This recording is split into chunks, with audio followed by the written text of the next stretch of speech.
as the representative of 24 municipalities of Maguindano del Sur and a lifetime resident of an island that has been affected by conflict, neglects, and injustices, not only within but even outside of our island.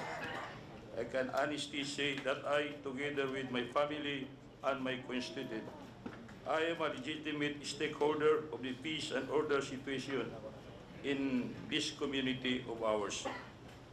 This deliberation, thanks to the initiative of our Madam Chair, Honorable Serni Etan Tambut, has shown to us that there is a somewhat disconnecting between different stakeholders from the national government, official of the Bangsamoro Autonomous Region in Muslim Mindanao, local government official, and other stakeholder.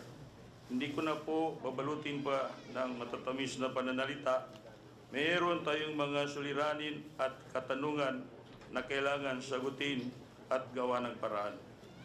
Political concern such as that of our affect not only the politician in our area, but more significantly, it affect our constituent, the people that we promise to protect and serve. Sila po ang naapektuhan ng mga di pagkakaunawa natin. I will not dwell into the details, but it seems we encountered challenges and problems on how we handle the recent tragedy, the tropical storm Paing. Because of some political differences, sana po ay hindi na ito maulit. Personally, naniniwala po ako na ang mga ganitong pagsubok ay bahagi ng pagkakaroon ng isang mas magandang kinabukasan para sa ating lahat. Hindi po madaling makamit ang isang perpektong sistema. Kahit ang mga bansang maunlad na ang political system ay nagkakaroon pa rin ng mga pagsubok na dinadaanan natin. Ngunit ako po ay naniniwala na kaya nating makamit ang ating noon pang pinapangarap na pagkakaisa na siyang magiging susi ng pag-unlad ng ating bayan. Lalong-lalo na ang mga probinsya ng BARMM at ng mga nakapaligid na lugar sa atin. Magagawa natin ito kung tayo ay magkakaroon ng bukas na kaisipan upang pag-usapan ang solusyon at hindi lamang pagbabatuhan ng problema ng bawat isa. During our talks with the recently conducted dialogue with the provincial governors of the Bangsamoro Autonomous Region in Muslim Mindanao and its nearby provinces, the third-party monitoring team, and the House of Representatives Committee on Peace, Reconciliation, and Unity, I highlighted and emphasized what I think need to be done, not to really to solve this problem, but at least to go into the appropriate and hopefully the right direction. And so I say it once again, pag-uusapan po natin ng bukas ang ating mga kaisipan kung ano ang nakakabuti sa ating mga kababayan. Ilatag natin ang mga problema kasama ang layunin na maresolba ang mga ito para sa isang mabuting kinabukasan ng isang maunlad na pamayanan ng Mindanao. Maraming salamat. Wassalamualaikum warahmatullahi ta'ala wabarakatuh.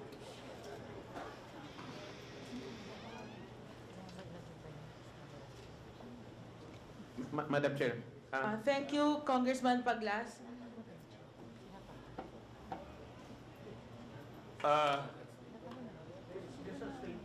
Actually, a statement para magkakaisa po yung ating leadership from region, BARMM, and the local.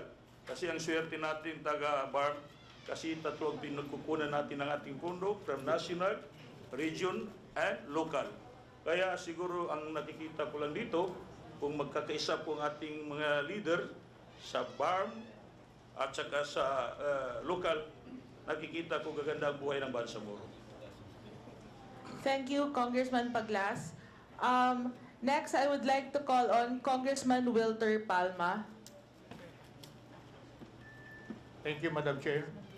Morning sa lahat, Mindanaoan, maayong buntag. First, I was listening to the good governor by Magunda Datu regarding the livelihood. I was made to understand from 1 million to 40,000 na lang ang naibigay. Yun ho ang focus ko ngayon sa aking interpellation. Ano ba ang dapat gawin natin or kanino ko ba i-address ito? Kasi nakita ko the root cause would be the economic side. For example, if we will not support our what is the right term? Former rebels or combatants or whatever it is, without support for the livelihood, at the end of the day, they will go back to the hills. You know, sana ang gusto kong I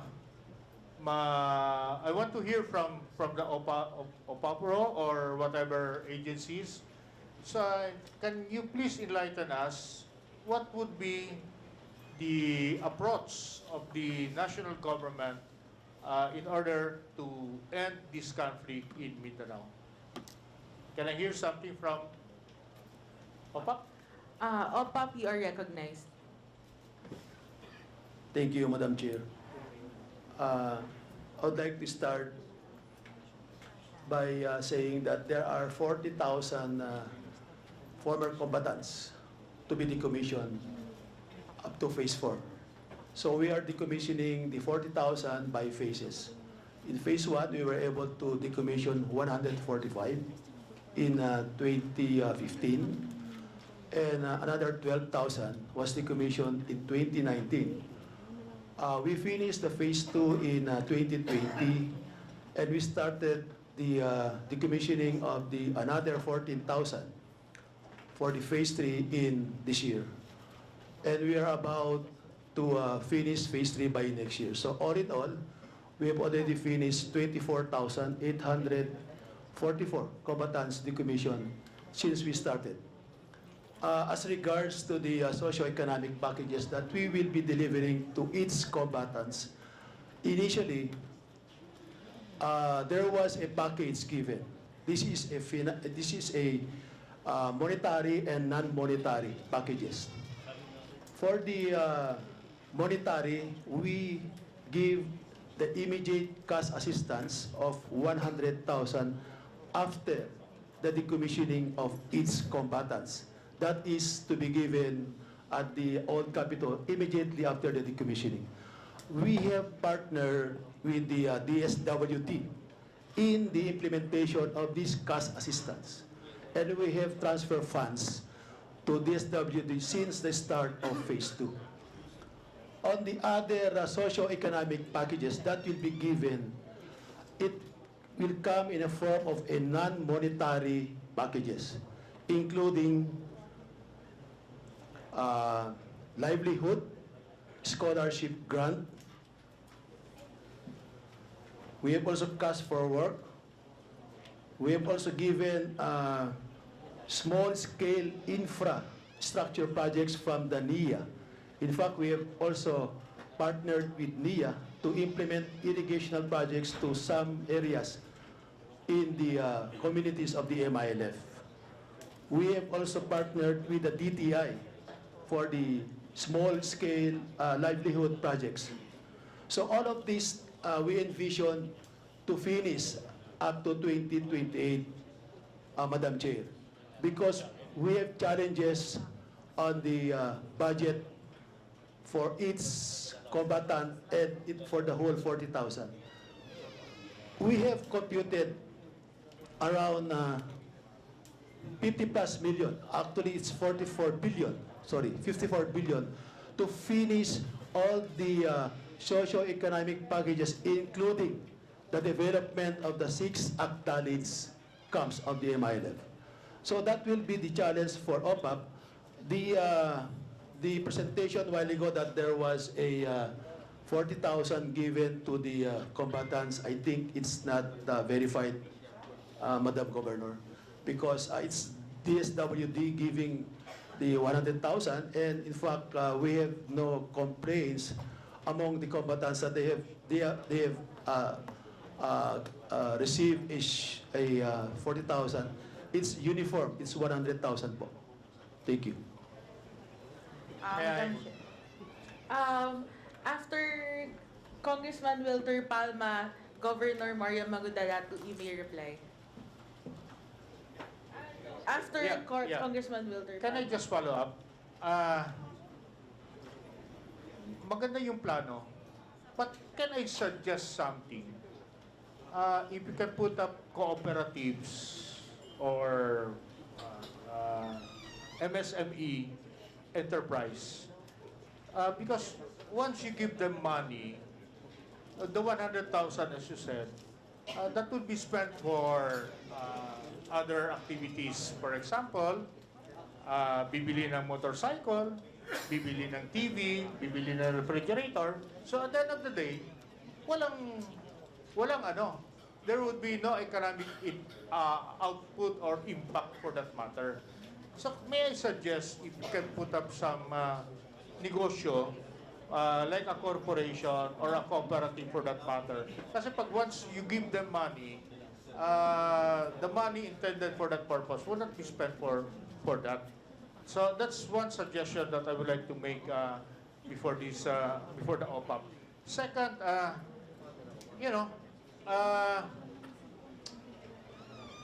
there are a lot of issues that involves that the government would be giving support and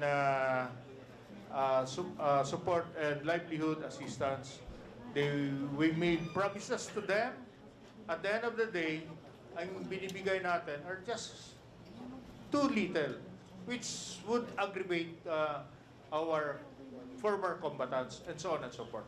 Anyway, kanina I was also hearing the good governor, the 44,000 yung listing. You were saying kanina from 2018,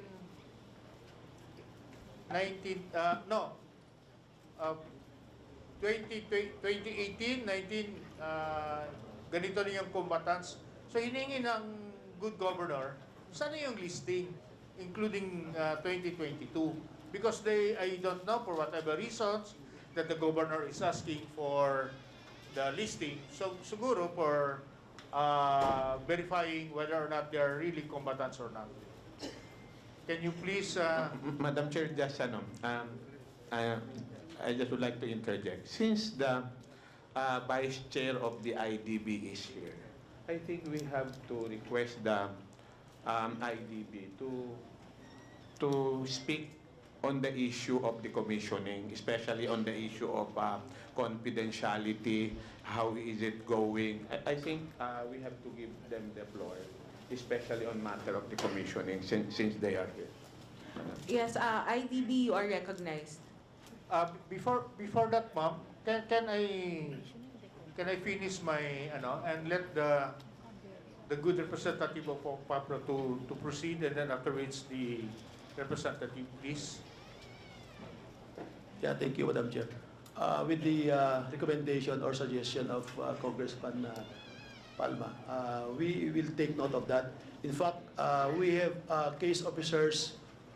We have hired around 100 case officers to be deployed in all areas where the decommissioned combatants are residing, because they are the one managing how to suggest on how to spend the 100,000. In fact, we have already a lot of case officers going around. It was only very unfortunate that during the pandemic, they have limitations of travel. But we'll take note of your suggestion, Congressman Palma, and that will be part of our ways forward in the implementation of the especially on the cash incentives, the 100,000 to be given to its combatants. Thank you po. Yeah, thank you very much. Sir, before you proceed for the question or interpretation of Congressman Hataman, is the listing confidential, or it needs whatever term that you're going to use? Kindly proceed. Thank you. Madam Chair, just in line with the question, may I just interject? Can you also, Mr. Holland, update this body if that confidentiality confers between the MILF and our GRP? Can also that be considered as a national security issue? If it's a national security issue, then definitely it would have been treated confidential.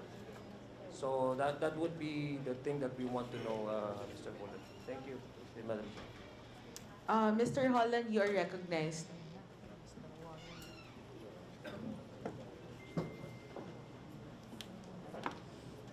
Thank you, Honorable Committee Chairperson Shani Tan Tambut, Honorable members of the Special Committee on Peace, Reconciliation and Unity, Honorable Yusek Tiziano, PPH Implementing Panel, and Honorable Representative of the BARMM government, Honorable Governors and Mayors, and Honorable Guest and Resource Person. Very good morning. So on behalf of the IDB Chairman, His Excellency Ambassador Ahmed Idem Makai, I would like to express our appreciation for the invitation here to this committee meeting. So my name is William Hovland. I'm the Vice Chairman of IDB. Together with me, I have General Ray Ardo, and I have Professor Mayong, representative of the government to the IDB board.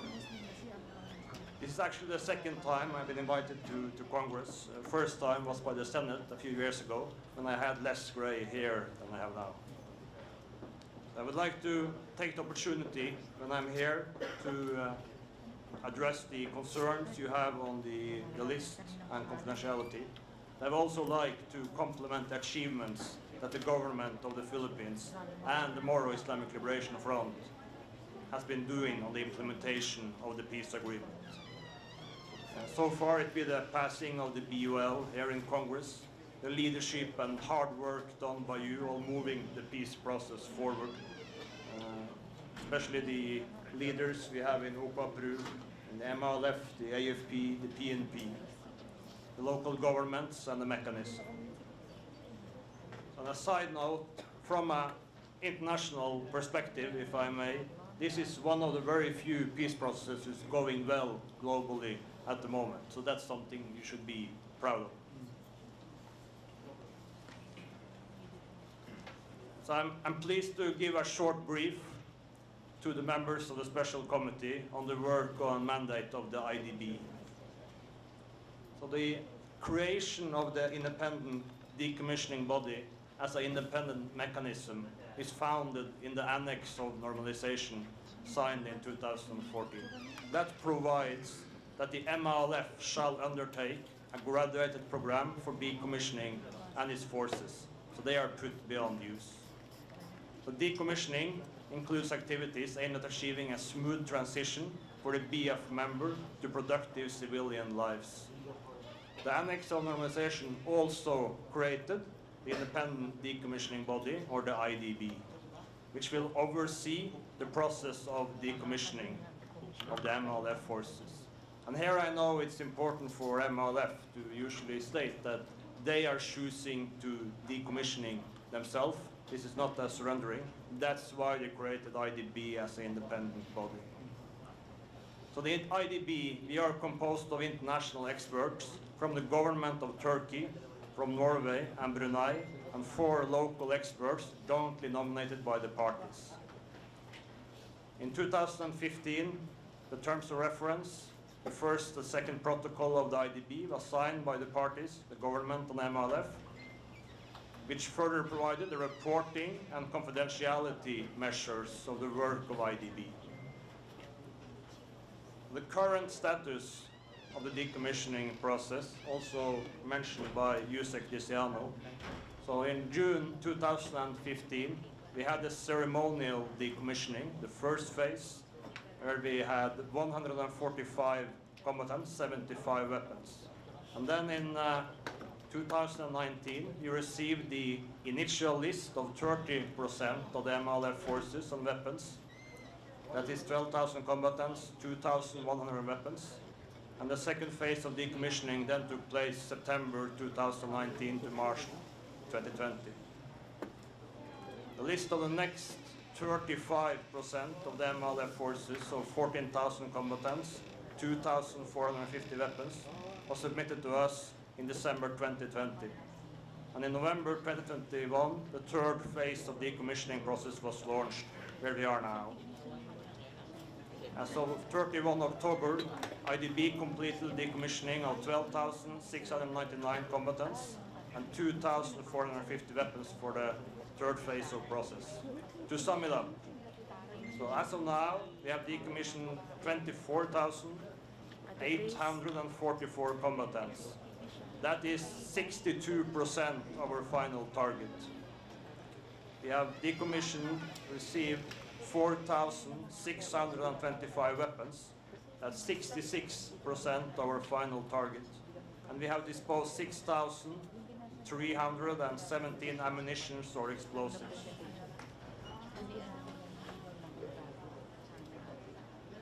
Then briefly on the decommissioning process at the end. So the decommissioning process of the MLF combatants involves several stages, including the identification and verification of the MLF combatants against the list submitted to the IDB. The process of identification and verification is being done by the IDB Verification and Monitoring Assistant Teams, VMAT, led by an international team leader from Turkey, Norway, and Brunei, assisted by officers of the Armed Forces of the Philippines or the Philippine National Police and members of the BF. After passing the identification and verification process, the IDB gathers the personal data of the combatants, including her personal socioeconomic particulars and guerrilla information, biometrics, photograph, and signature. All data gathered is saved in a secure database. After completing this process, the decommissioned combatant is turned over to the task force in decommissioned combatants in their communities, the TFDCC, for socioeconomic assistance. So as we work towards inclusive peace in Bangsamoro, the IDB will ensure that the decommissioning process is conducted with utmost integrity, professionalism, impartiality, and accordance with their mandates as agreed by the government of the Philippines and the MLF. Then on your question on the list. So in our work, as a part of the agreement and the terms of reference, it says that information we receive should be confidential. I have several references on this, but when as provided in the program on normalization, the MLF shall submit to IDB the list inventory of combatants and weapons for verification and validation. And provided in the section X of the IDB terms of reference, it says all information, data or opinions gathered, generated or exchanged in connection with the work of IDB are confidential and may not be divulged to any organization, individual or entity.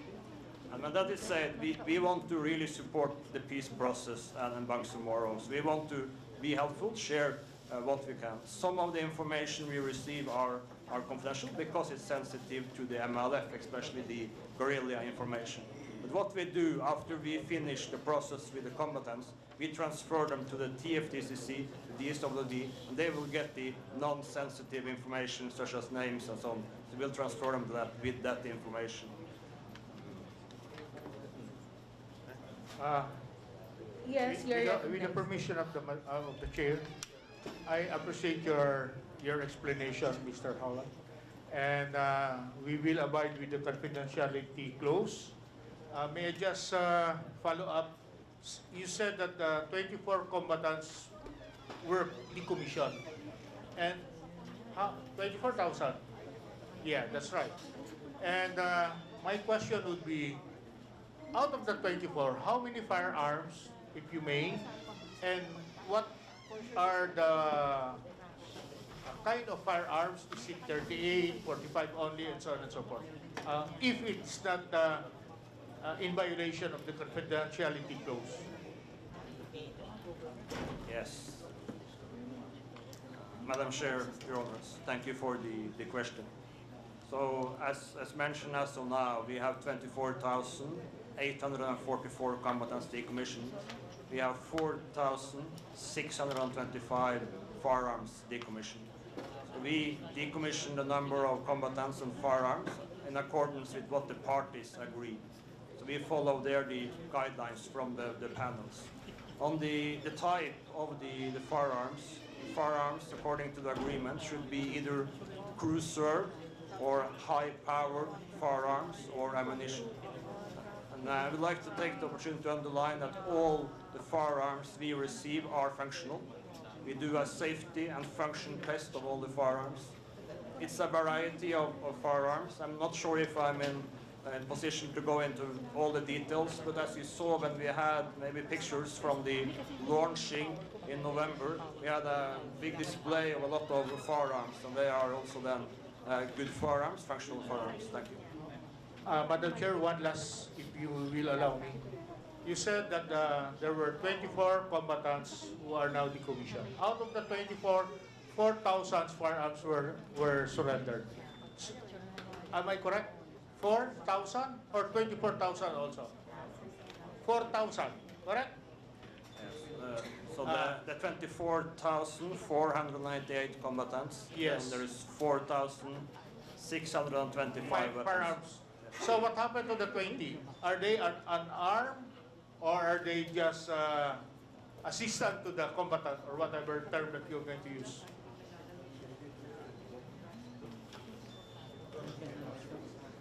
So the IDB, our work is to do the decommissioning of the number of combatants, the number of weapons as the parties decide. So right now we have our guidelines from the parties that the number of combatants is 40,000 final target, number of weapons are 7,000. Sir, a question. The balance of 20,000 or whatever it is, are they combatants or are they just assistant or kumbaga support or whatever it is? Because there's a big gap between the 24,000 combatants and the 4,000 firearms surrendered. See yung 20. What will happen to the 20? Walang armas. So, anyway, eko. Thank you very much for the time and opportunity. Thank you very Madam much. Chair, Yes, Governor Tan, you are recognized. thank you very much, ma'am, and thank you very much for this committee for providing us with this opportunity to air our concerns as far as our respective provinces are concerned. So, first, I would like to go back to the matter brought up by the governor of Maguindanao, in the matter of the implementation of projects, development projects in our area. I said this during the last hearing of this committee, and first, concerned about why funds for development are channeled through private entities, especially so in the matter of identifying the projects and the sites of the projects, which up to now they have failed to implement. This is pertaining to the housing project of BARMM government in the amount of something like 500,000 plus per unit. As far as Sulu is concerned, there is not a single unit constructed in Sulu. As far as I know, there is none. So, yan po, ma'am, ang status ng namin. Despite the 250 billion for the last 3 years, 250 billion. Not a single region, not even perhaps tong region 4 na nakakaroon ng ganyan kadaming pera. So, going to the matter of the commissioning, this is what is really disturbing us, very disturbing on the part of mga local government, especially your provincial government. Ganon, pare-pareho ang concern namin dito. Now, I would like to address this to the Vice Chairman of the IDB. We have been wanting to come face-to-face with the IDB. We have been wanting to find out because every time the OPA Pro, especially Secretary Galvez, would just tell us that because of the confidentiality clause, they cannot divulge the list of combatants and even the list of firearms. So, we just would like to find out if where in the world can you find combatants who do not have firearms? Do you call them combatants? They have not seen the war in the South. I have. It was a very cruel war. But I'm sure not even Secretary Galvez have seen or has seen the war, the early days of the war in the South. So that is why this is our concern. If we just fool around, spending government funds, these are government funds, Philippine government funds, funds of the people of the Philippines. Spending the money of the people of the Philippines for a certain sector, like the MILF combatants. And yet, we are not even given that opportunity to know who these combatants are. We would know. We are the people on the ground. We would know if they are real, genuine MILF members. Like Sulu. Sulu, I can call the MILF commanders there and find out from them. In fact, recently, I was briefed by the division commander, a team headed by the division 11th division commander, and I was told that 67 firearms were turned in, but they were not allowed to get the serial numbers of these firearms. Instead, these firearms were turned over or transported to Darapanan, to the MILF camp at Darapanan.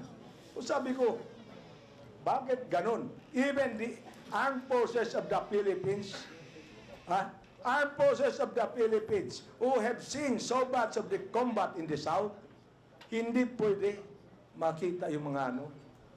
Now, the matter of confidentiality clause, I think if you cannot say it in a hearing such as this, I would think that an executive session for this purpose is in order.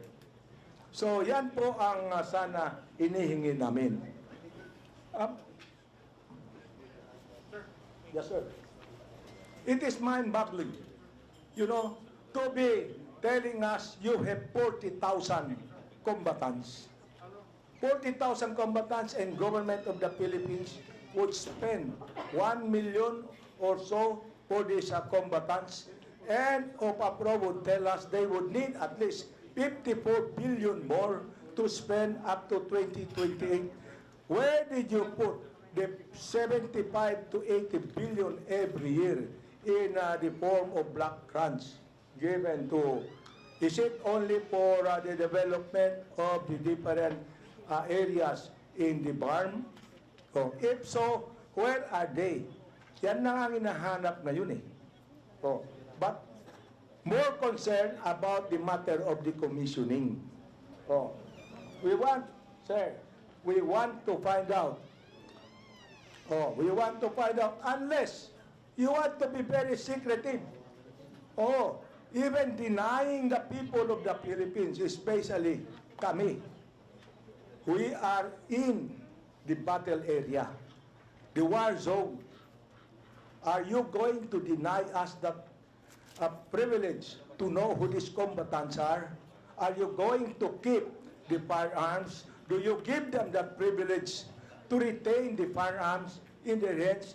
These are the sources of a problem about violence. So, it is very, very sad. We appreciate that foreign entities have come to our shores to help. But apparently, we look at them as they're conniving with the enemies of government. So, this is what we do not like. In fact, I want to invite them to come to Sulu. Sir, I want to invite you, please come to Sulu. And let us talk there, sit down with other stakeholders. You have never come, you have never set foot in Sulu. So, I hope, ma'am, the matter of confidentiality, I hope you can invite us one more time, perhaps, for an executive session so that they can now tell us who these combatants are. And are you going to allow 40,000 combatants with only, 7,000 firearms? 24,000 have already been decommissioned with only 4,000 firearms. What certainty do we have that these 4,000 firearms are genuine firearms, or are they homemade firearms? Oh, we are not new. I was not born yesterday. I have seen the war. So, this is what I am saying. And General Ardo here, who was Southcom commander, knows.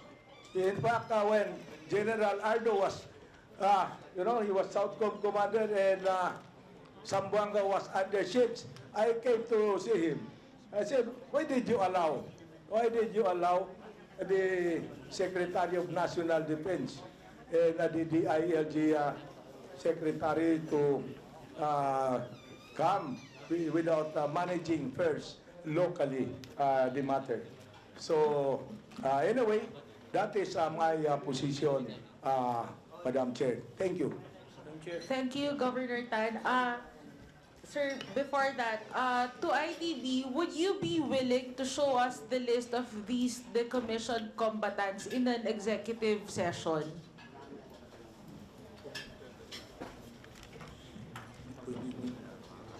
Madam Chair, Your Honor, thank you for the question. I think we are bound by our mandate as of now on confidentiality.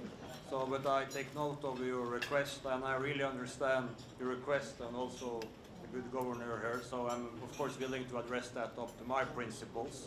But for now, I think that we're bound by the confidentiality of our mandates. It has to be addressed both up to the government and the MLF to jointly agree on that.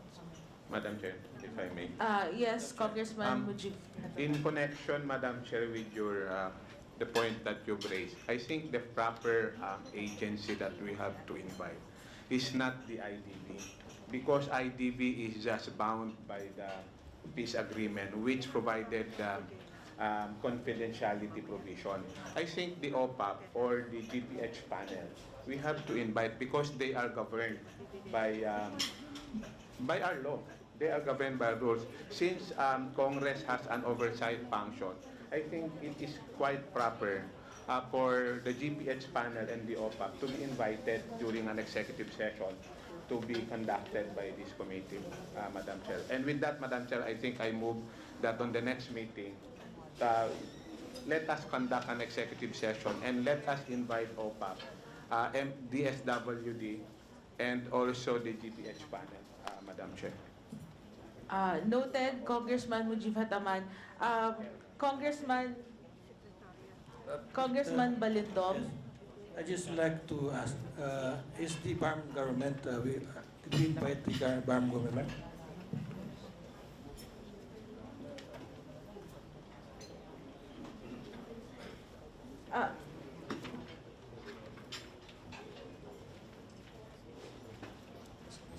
Chair, There is a motion to call an executive session during our next meeting. Madam Chair, before we act on the motion, Mr. Chair, before we act Yes. on the motion, I believe the confidentiality provision in the agreement covers not only the government of the Philippines, but their partner, the MILF. If we are to invite GRP alone without inviting the MILF, that in a way is a violation of the provision of the confidentiality clause. If the good gentleman from Basilan so wishes to pursue with this motion, then I would also amend the motion by inviting as well MILF because they are party to the peace process. Not only the success of the peace process does not only rely on the government of the Philippines, it also rely with the MILF. So I would again, if the committee would like to pursue that motion, then I would amend the motion to include the MILF panel, Madam Chair. Madam Chair, the reason why I raise the point that we have just to invite the government side because we are part of government, and MILF is not bound by the rules and the procedure of Congress. So let the OPAP and the GPX panel explain to us the limitation during the executive session, if there may be. That is my point, Madam Chair. If that would be, Madam Chair, if that would be the direction, I would really suggest, because the contention that we are discussing here, the issue is the confidentiality clause. And if we are to really require the government of the Philippines to divulge to us information regarding the decommissioned officers, then without informing the MILF, and that would be, to me, that would be counterproductive in the success of the implementation of the peace process. So, with all due respect to my boss, Congressman Mujib, I am one with him in his objective to really find out, how can we really know and ensure that our LGUs will feel safer, once these decommissioned officers are out in the streets. I am one in the same with this objective, but let us also be mindful that the implementation of the peace process and the success of the peace process relies not only on the GPH, but their counterpart as well, meaning the MILF peace panels. So I would really support the motion, provided that the MILF peace panels be also invited in the said executive session, Madam Chair. Congressman Mujib. If that is the point, wishes by, by Congressman Alonso, Ajong, I think I agree with you. Thank you very much, Madam Chair. Session with the presence. Thank you, Boss. Thank you. But I just would like to make it on record that the MILF is not, I think they are not bounded by our rules. Madam Chair, yes, they are not really, but they are bound by the confidentiality clause. They don't have any other choice but to agree if ever the government of the Philippines. They have to agree, Madam Chair. I agree with Boss Mujib that the MILF, but as so far as the confidentiality clause, they are bound by it. So, thank you very much, Madam Chair. Thank you very much. There is a motion to call for an executive session next hearing. Is there any objection? Hearing none, the motion is approved. Next interpellator is Congressman Mujib Hataman. Thank you, Madam Chair. Maraming salamat. Assalamualaikum warahmatullahi ta'ala wa barakatuh sa ating mga governors, officials from the OPAP, and of course the IAF and the PNP and the Mayor. Yusek Lisiano, tanong ko lang, of the 40,000 combatants, paano ang distribution nito kada probinsya? Halimbawa, sa case ng Basilan, kaya ko i-raise lang tong Basilan kasi siyempre representante ako ng Basilan at pumutok yung gera kailan lang. No? Ilan ang target, sa 40,000, of the 40,000, ilan yung Basila, paano ang distribution nito per province? Ilan sa Maguindanao, sa Lanao, Lanao Norte, or other provinces? Yeah, Madam Chair, Congressman. As we have stated a while ago, we have 4 phases for this decommissioning. And we have the percentage for phase 2 is 30%, for Phase 3 is 35%, and for Phase 4 is 35%. On the submission of the list, we do not have any control because the MILF will submit the list per phase to IDB. So, as I have researched or studied, the submission, Right? So, Yes. now may I ask IDV, of the 40,000 combatants, how it is distributed to the different provinces?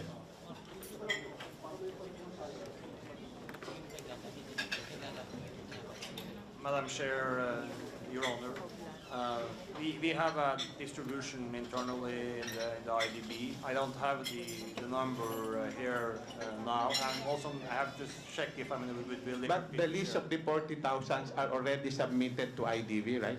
We received the list for each phase. So you don't have the 40,000 list as of the moment?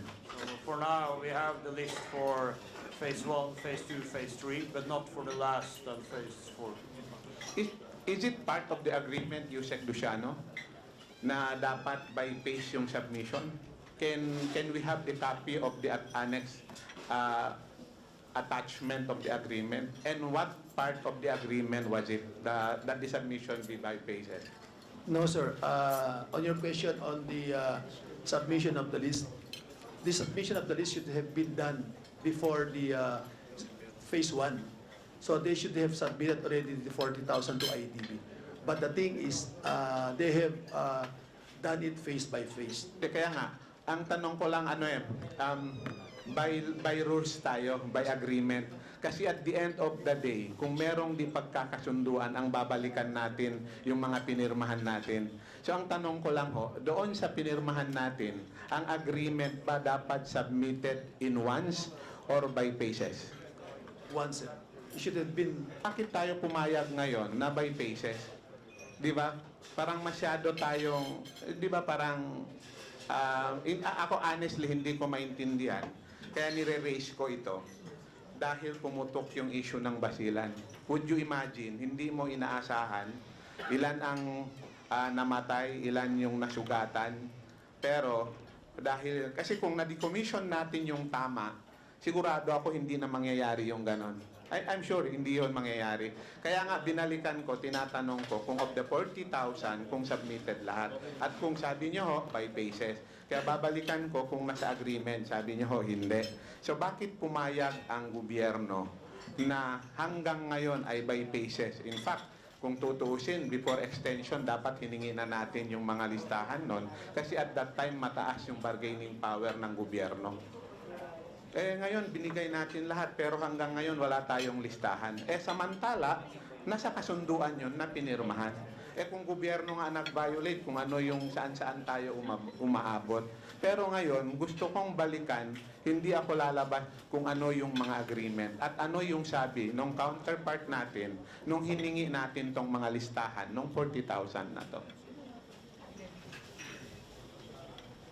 Going back in 2019, sir, when we started the phase 2, just to roll out the decommissioning, we agreed with the IDB to proceed with the decommissioning of the phase 2 for the 12,000. But however, the complete list was not turned over to IDB. But for OPAP, we agreed to start the decommissioning because we have already the funds, and I think the past administration wanted to start the decommissioning, so we agreed to start the decommissioning with the submission only of the 12,000. Hindi nga. So that is violation of the signed agreement, right? I think for that particular agreement, it was being violated, sir. Violation yon nung signed peace agreement. Ano yung resolution natin ngayon? Kasi sa totoo lang, yung nangyayari ngayon sa Pikit, nangyayari sa Maguindanao, nangyayari sa Basilan ngayon, dahil to sa weakness natin sa decommissioning. Kasi kung na-decommission yan, kumbaga, kung mabilisan yung normalization natin, dapat hindi nangyari itong mga nangyayari ngayon, tama? So ano yung resolution natin ngayon? Kasi hanggang ngayon wala pa yung 40,000. So ibig sabihin nito, ang hawak nating listahan ngayon based sa presentation is the 24,000 plus, right? Yun lang. Yung remaining balance of the 40,000 ng 24,000, is that with the IDB already? The remaining balance of the 40,000 out of the 24,000? Not yet.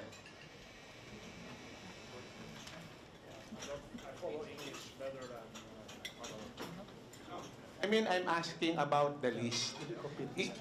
In the presentation, the total numbers, the commission is 24,844. Therefore, there is a balance. Now, may I ask IDB if the balance list are already submitted to the IDB? Yeah. Madam Chair, Your Honors, no, we have not yet received the list for the last 4 phases. Of the signed agreement. Of course, not your fault because you are just you are bound by the signed agreement. That's why I'm asking OPAP. That's why I'm just asking IDV if the remaining balance of the 40,000 since 24,800, that's about roughly around 15,000 is already with IDV, not yet, right? So, anong mangyayari ngayon? Kaya ako, naiintindihan ko yung pinagpuputok ng butsi ng mga local government. Pero at the end of the day, ang impact nito, yung peace and order, ibang usapan pa yan kung darating pa tayo halimbawa sa mga darating na election. Halimbawa, yung complaint sa Cotabato City, nakikisaw-saw yung MILF, yung nangyari sa Basilan, nangyari sa Maguindanao. I think, Yusek Luciano, dapat seriously pag-usapan to ng gobyerno, ang bagay na ito. Kasi to be honest, hindi ko alam sa ngayon kung ano yung resolution nyo. Pace by pace pa rin natin yung situation. Yes, sir. We'll take note of your comment. Actually, sir, we are fast-tracking the decommissioning for the last phase to start next year so that we could already have the final list of the 40,000. That's why we are also trying our best to finish phase 3 and that phase 4 will start next year so that the list will be submitted to IDB already, sir. Ako, ang recommendation ko dyan, dapat kausapin natin ang counterpart. I-submit nyo as soon as possible. Kung tunay na merong 40,000, hindi mahirap maglista nun. Total, kung ang kinatatakutan ng mga yon, baka makuha ng iba yung mga pangalan dahil mga wanted sila, dahil hindi pa na-formalize yung National Amnesty Commission. Total, meron namang provision ng confidentiality eh. Kaya nga hindi ko rin talaga maintindihan bakit pumayag ang gobyerno na magkaroon ng provision ng confidentiality of which these are public documents. Public document to, hindi dapat natin itatago sa taong bayan. Dahil yung pera, binababa natin yan, buwis ng mamamayan ng buong Pilipinas para itulong. Ganon kahalaga yung kapayapaan sa atin lahat. Pero anyway, hindi na ho natin pwedeng balikan yon dahil napirmahan na. Pero ang point ko lang, sana naman yung mga napirmahan at napagkasunduan, both government pati MILF, dapat sumunod doon. Di ba? Kasi kung hindi ka susunod doon, may problema yung agreement na pinirmahan natin. But anyway, ang next ko, sa agreement, meron bang definition of term tungkol sa combatants? Mga definition of terms. Kung ano yung combatants at ano ang hindi combatants.